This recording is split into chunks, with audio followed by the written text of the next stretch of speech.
Hey guys, welcome back to Kelly's Creations. Thanks for joining me. If you're new to my channel, welcome. I'm so glad you came. Today I'm going to be doing a sign that has been long overdue. I have been wanting this farmhouse country sign forever and decided today's the day. I'm going to get it started. This is my Silhouette Cameo. This machine is the death of me. I still can't figure it out, but I did use it for this sign. I also used two of these love signs from Dollar Tree. I used them because I love the grooves in them. I used some home decor folk art white chalk paint. I used Waverly and Elephant. And I also used some Martha Stewart paint called New Penny. I love this paint for the rust look. I printed out my sign from my Silhouette Cameo, and now I'm just taking off the handles of the love sign, and I'm going to remove the galvanized hearts. See the grooves on this sign? I had to use that side. I wanted the grooves. I thought this would be the hard part, taking off this heart. It is not the hard part. The hard part is getting the glue off underneath this heart. The heart came off with a little, oomph, but the glue, not so much. First I tried sanding it, and that was a nightmare. I could barely get the glue off. So on the second sign, I decided to not sand it and see if I could just use like a spatula. That worked a lot better. I got the majority of the glue off. Thank goodness.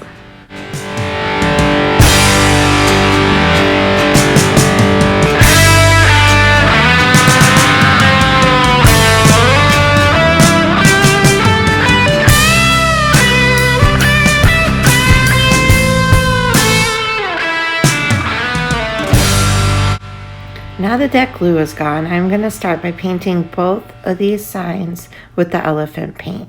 I'm going to do 2 coats, and it covered the love pretty good. I pretty much couldn't see it after I put the second coat on, so I was happy with that. So just give your sign a good coat of that elephant gray. It's sold at Walmart, and it's one of my go-to paints.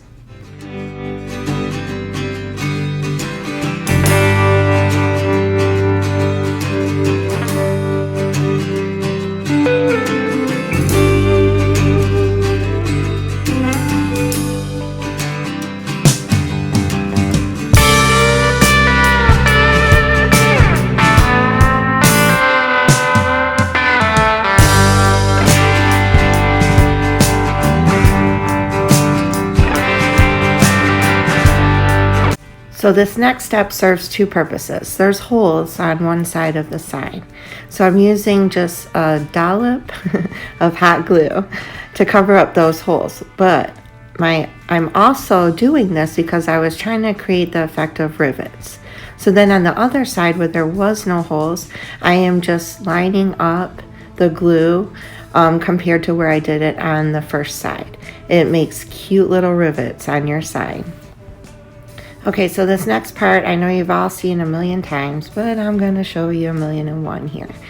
I'm taking some hot glue. I didn't want to put hot glue in between the signs because I didn't want glue to go on the front of my sign.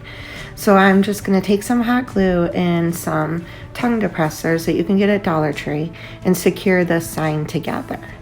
I used full tongue depressors on each side, then I broke one in half and I did it going long ways in the middle, and then I just secured ends with hot glue on either side. It's amazing how well this works, and your sign won't fall apart, which is a good thing. We don't want that.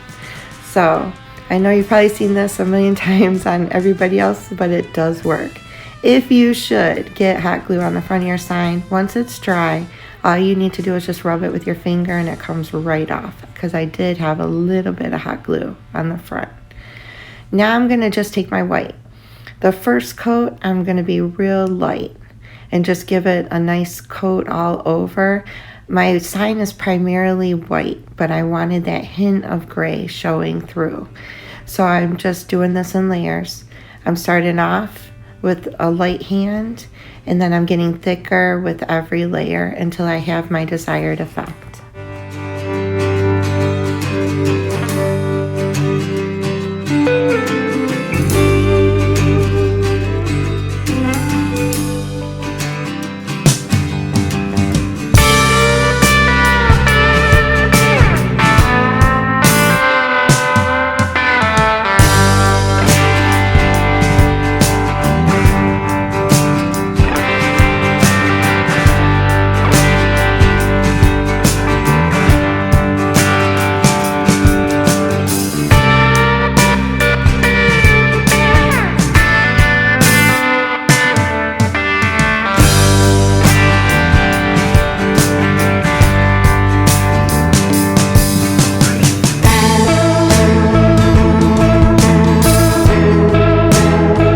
we're going to go back to those little rivets I made with the hot glue.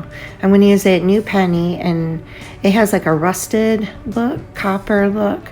And I'm just going to take a fine paintbrush and just go over those little rivets. It makes them come alive, and it actually makes them look like what they're intended to be, which is little rivets on the sign.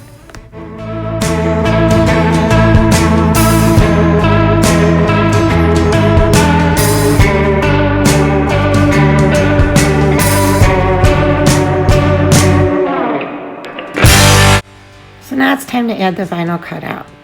I made this on my Silhouette Cameo, which I haven't had for too long. I'm still trying to learn how to do this. But I measured on each side, and then I'm using the lines of the sign. It actually fit perfectly within the lines already there. Now, like I said at the beginning of this video, this machine is going to be the death of me, because as you can see, most of the words came out. Most of the letters came out on my transfer paper. I am missing apostrophe, and I'm missing ILE in the mile. I could not get it to stick to the transfer paper.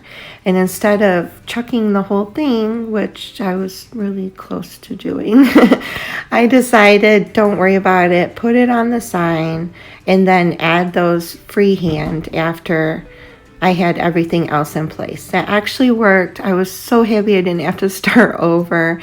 And I don't know, it's just live and learn. I'm still learning, so, but it did turn out super cute.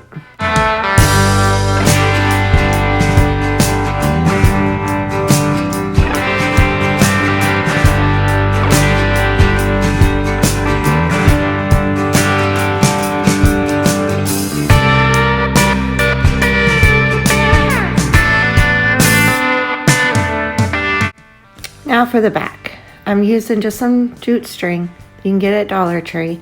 This sign is not heavy at all, so this will hold it. And I'm gonna staple it to the back. I'm gonna pull it tight, staple the other side, and then tie the two pieces together. I want the top piece to be nice and tight. That's what I'm gonna use to hang it. I want the bottom just to make it secure. So after I tie it together, I'm gonna add some hot glue to it and put some more of those tongue depressors down to secure it. This worked perfect. I hung it on a nail, and like I said, it's so light that this will hang it without the threat of falling down and crashing.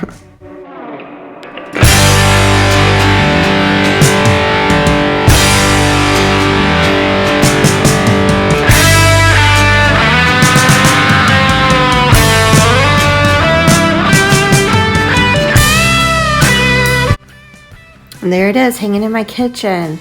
I love this sign. I absolutely love it. It turned out exactly how I wanted it to. I hope you liked it too. If you did, please consider subscribing to my channel. Hit that like button so I know I'm doing it right. And ring that bell, and you'll know of all my future notifications. Thank you all so much for joining me. Thank you for taking the time out of your day to come watch one of my videos. I love y'all so much. And I'll see you again soon. Bye, y'all.